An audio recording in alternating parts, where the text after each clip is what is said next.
We're going to find out what can happen or possibly happen to Joey Pigza after he swallowed the key, which was a pretty bad decision, right? If you agree. And then we found out he put it back in his mouth after nature took its course. So that was in chapter 5. So we're going to go ahead and continue with our Joey Pigza swallowed the key. And chapter 6, as you can see, is who. So we'll find out. What are they referring to? So let me go ahead and share the screen. Give me 1 minute.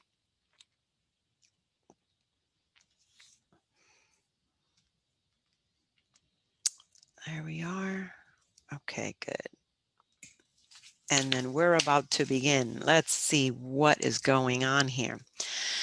I'm going to try. It's hard because I'm trying to read through the phone so that I could see what you guys are seeing through the screen, but then the words are really tiny. So it's hard for me to see. Who, chapter 6. My day started out great. All the 4th and 5th grade classes got to go to the Amish farm for a field trip.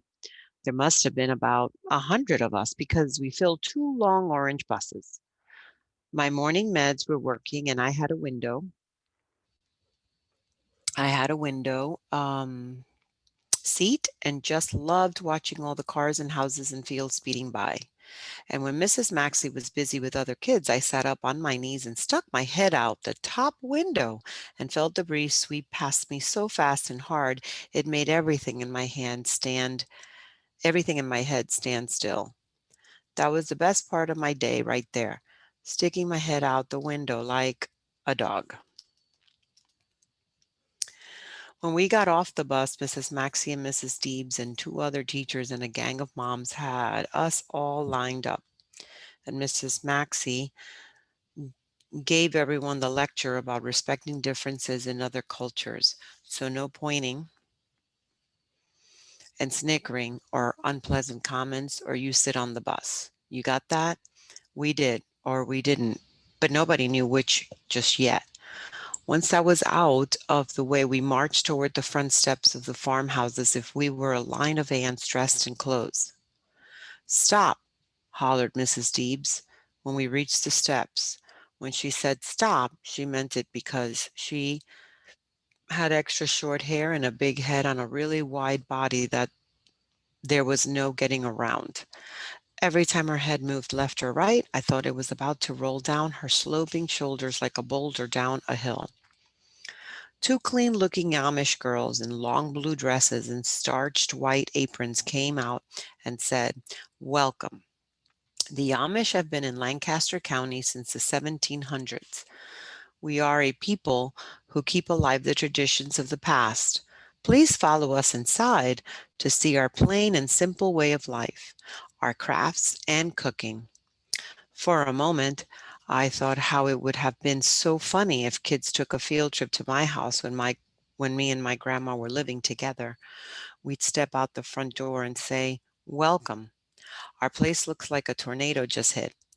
Run around inside like we do and have a blast." The Amish girls led us across the porch. We had a line of rocking chairs. So while I was waiting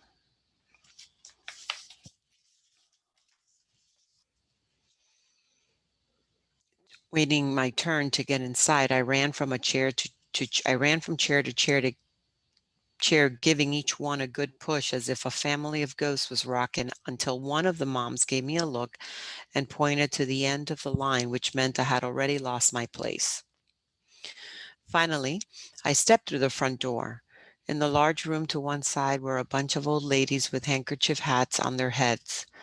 They were huddled together like a circle of mushrooms after a rainstorm and hand sewing a big quilt with huge sunflower stars in the middle. In the next room were more ladies, were hooking rugs and doing needlepoint. And even though the moms were all oohing and eyeing as if they were watching fireworks, I started not to listen to any of it because I smelled something really good and sweet coming from down the hall. And just one whiff of that smell, I couldn't pay close attention to anything else. We passed a few more rooms and I didn't care if the Amish were doing card tricks or shaving their beards off. My eyes were watered over and that smell had me staggering like a zombie. After a lot of very polite and very boring questions and answers about Amish life, one of the Amish girls led us the rest of the way down the hall into a huge kitchen. By then, the sweet smell was so powerful, I felt my nose swelling up, just getting bigger and bigger, and I had to touch it with both hands to make sure it wasn't growing like Pinocchio's. It was still the same old size, but that smell was so overwhelming to me, I couldn't get enough of it, and I just kept gulping down huge breaths as if I could eat the air.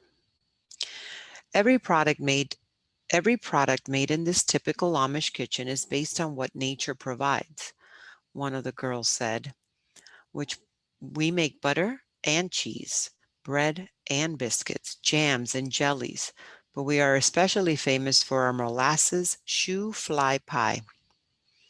At first, I didn't think I heard her right. A pie made out of shoes and flies and molasses? I said to Seth. I bet it's really good, he said. You should ask for some extra flies. Yeah, I said, and was thinking about the pie so much I didn't hear another word the girl said about Amish cooking secrets. The thought of a pie made out of shoes and flies was amazing me. And really, I didn't care if they made their pies out of sweat socks and wiggle worms. As long as they turned out this sweet smelling, I'd eat them. Even as I stood there, the sweetness was making me dizzy. I experimented and closed my eyes and took a deep breath, and I had to open my eyes quickly as I stumbled into Seth, and he gave me a shove back and called me a moron. By the time I pulled myself together, Mrs. Deebs was saying, "Okay, everyone, line up for a little piece of shoe fly pie before we go to the garden and later to the barn." All I could think about was the shoes and flies as I stood in line. And from where I was in the back, let's go to page 58. I didn't see any kids spit it out, so it must have been good. I dropped down on my knees to see what kind of shoes the Amish girls were wearing. They may have had some special shoe tradition I didn't know about. Maybe their shoes were made out of licorice or rock candy, but their dresses were so long I couldn't see their shoes, and a mom gave me a stern look and yanked me up by the back of my shirt as if I was trying to peek up their dresses. "Mind your manners, young man," the mom said, with her eyebrows raised. "I'm just doing research," I shot back. When it was close to my turn, Mrs. Maxey called me to one side and whispered, "That pie is not good for you, Joey. It's got too much sugar, so it's better to just stick with fruit." She must have seen the hurt look on my face because I couldn't hide it. It felt like my whole face turned into a crumpled piece of paper, and then she reached forward and handed me a small white napkin with an apple slice on it that had already turned brown on the edges. "It has cinnamon on it," she said. "It's very good." "I don't want this," I replied. "I want the shoe fly pie." "Don't make an issue out of it," she said firmly. "We're just doing what is best for you." And she didn't want to talk about it anymore because the other kids were beginning to bunch up at the back door and stare at us. "Now move along," she said to the kids. "If you've already had your pie, go over to the pumpkin patch and carve." And then she stopped talking like she was saying something wrong in front of me, as if she wanted to spell it out like adults do when they want to keep a secret from kids who can't spell. I took the apple slice and put it in my back pocket and kept on wondering why she didn't finish telling me about the carving. It didn't take long to find out. A few minutes later, we were all in the pumpkin patch with our baby pumpkins that were allowed to pick off the vines. The Amish girls were handing out wood-handled carving tools, and all the kids were sitting at picnic tables surrounded by the moms who were helping them. I ran up to the Amish girls and got my tool, but Mrs. Maxey was right on me. "Joey, you can't have that knife," she said. "It's dangerous." I looked at the knife. The blade was really stubby and about an inch long, and it wasn't even that sharp. It was more like safety scissors. It's not dangerous, I said. Besides, my mom lets me slice bread and stuff. We just don't want you to hurt yourself, she said calmly. Let's go to page 60.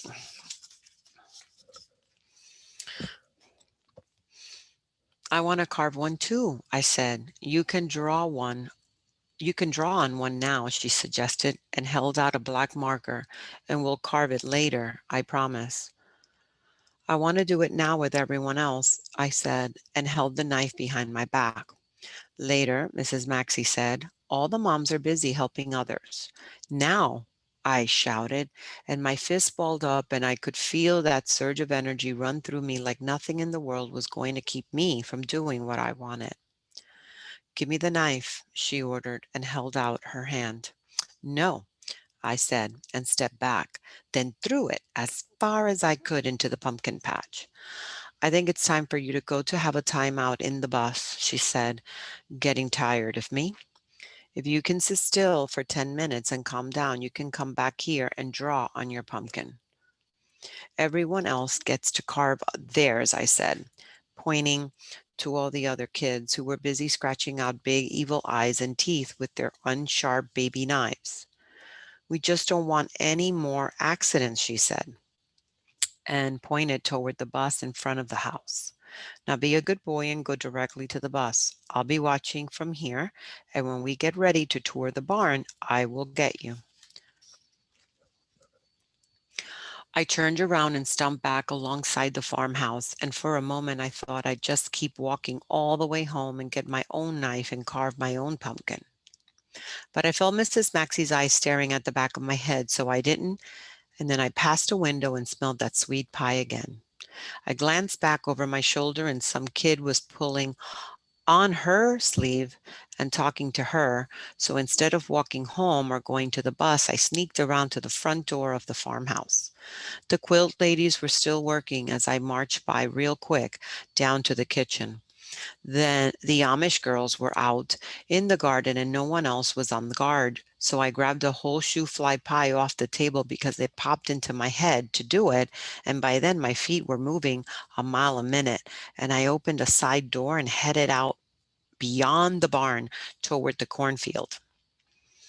I ducked down low and ran between two rows of tall stalks until I couldn't see nothing around me but corn plants. I sat down and stuck my finger straight through the brown crust as if it were a knife, and I carved out a broken-looking Halloween face on the pie. And when I was finished, I stuck my finger in my mouth. It was sweet, as sweet as little packets of sugar I eat at Dunkin' Donuts. Sweeter, maybe.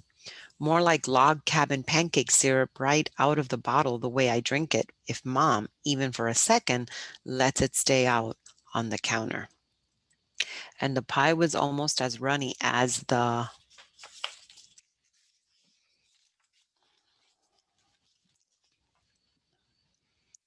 syrup. It wasn't grilled up like the cafeteria cherry pie. So I picked the top crust off and ate that first while I stirred my finger around trying to find the shoes and flies.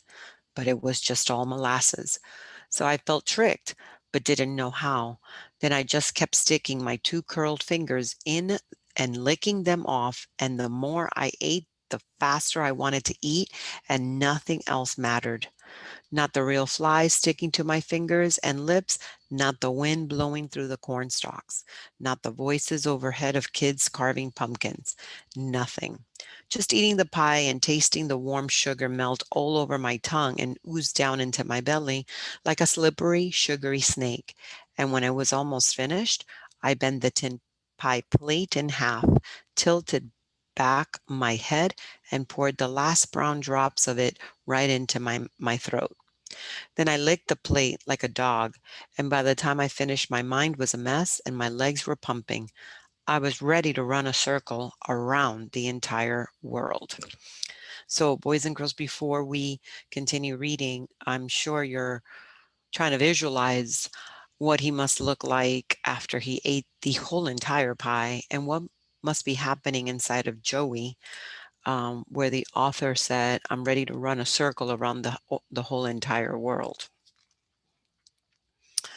I had a funny sound in my head, kind of like hissing, like when the TV station goes off the air at night and there is nothing but static, but really loud static and no words at all, and getting louder like tires speeding down a wet road and coming right at me. My eyes felt so swollen with the flood of energy inside my throbbing head that I could only see the tops of my cheeks and a smudge where my nose fit on and a bigger blur beyond that. I looked, I took a deep breath and the air gushed into my lungs and lifted me up, and suddenly I was running and crashing through the stalks of the cornfield. I had my arms stuck out like the wings of a plane, and the long curved leaves sliced me up, but I didn't feel the stinging. I didn't feel my feet hit the ground. I didn't feel the jolt when I tripped forward and slammed into the corn stalks and clods of dirt with my chest and bounced right up and kept going. I was running so fast and breathing so deep that I thought I could take off, up, out of the cornfield and higher into the blue air and above into the clouds, and look down on the farm and bus and the kids and Mrs. Maxey, who would be pointing up at me. Then, before I could slow down, I was suddenly running out of the cornfield, and from there I headed for the barn, where there was a huge open door. So I went inside, and I was not saying to myself, see the ladder? Climb the ladder. No, I was just climbing before I knew it, and I was up way high on the big timbers, playing a crazy kind of snakes and ladders, sliding down the tilted beams and climbing others like a monkey on a coconut tree. My spring was wound so tight that I was more like a rat in a maze, without words or any feelings or any ideas about myself and what I should be doing other than go, go, go, up, up, up, faster and higher until there was nothing more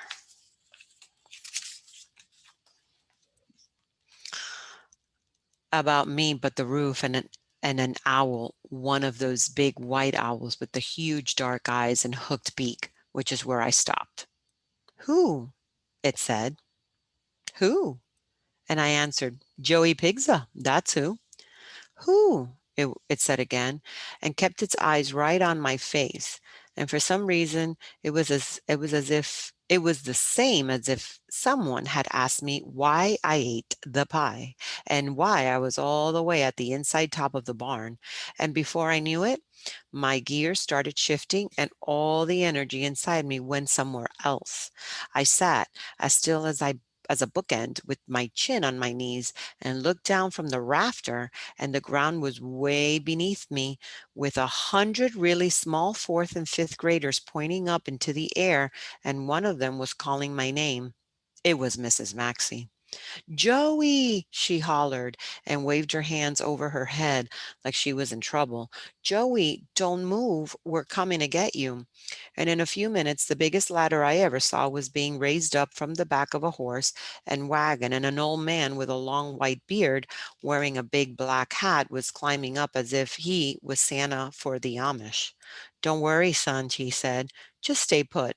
That owl don't bite. Me either, I said, squeezing some words out of my brain. I stood up on both feet and began to walk. Big beam and everyone started to walk the big beam, and everyone below looked so tiny, and they were all yelling for me to sit down. But I didn't want to sit. It was the last thing in the world I wanted to do. I just kept walking across the huge room until below me was a pile of hay bales. And I had seen about a million movies of kids falling in hay and bouncing up and down and running off. So it seemed no different than playing stuntman or jumping into piles of fall leaves. So I yelled out, Geronimo! As I jumped. The best part was being in the air, sort of wiggling as if I was doing a hula dance to keep from landing on my head. And then I hit the hay with my feet first. And it wasn't soft like the movies, but so hard that it felt like something had landed on me instead of me landing on it. I didn't even sink into it like leaves or anything. It was more like standing on a huge pincushion, and each time I bounced down on it, I was jabbed 100 more times. But none of it hurt, as if much as my ankle but none of it hurt as much as my ankle when I tried to stand up. I must have twisted it, and, instead of being able to run away, I tried to crawl. But then, but by then, another old farmer was on me. I got him, he hollered to those who were still to come. Joey, Mrs. Maxey said when she came running over, what got into you? And then she must have seen all the molasses on my face and shirt, and she put two and two together. Her face first got mad. Then, when the farmer put me down on my feet and I fell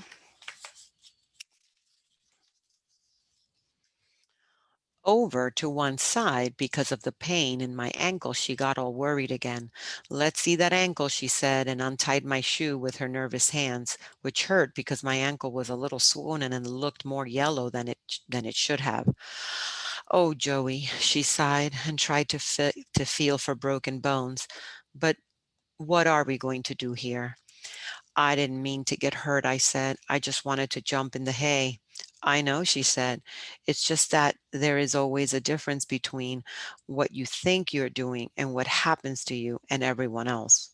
I looked up, and there was Maria Dombrowski writing my name down on a pad because Mrs. Maxey had told her to keep a list of everyone who got out of line. And everyone else, teachers and parents and Amish, were all looking at me as if they were at the zoo and I was something in a cage.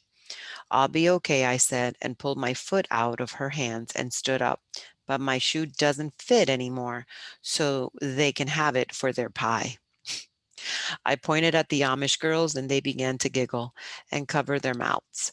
Then everyone began to laugh, except for Mrs. Maxey. I don't think she got the joke. That's the end of chapter 6.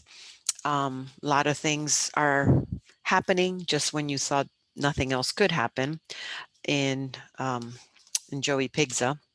So I will publish it, and make sure that there are some questions. But this time I'm going to see if I could have you tell me some thoughts from this chapter. So I will see you on Monday. Happy Halloween.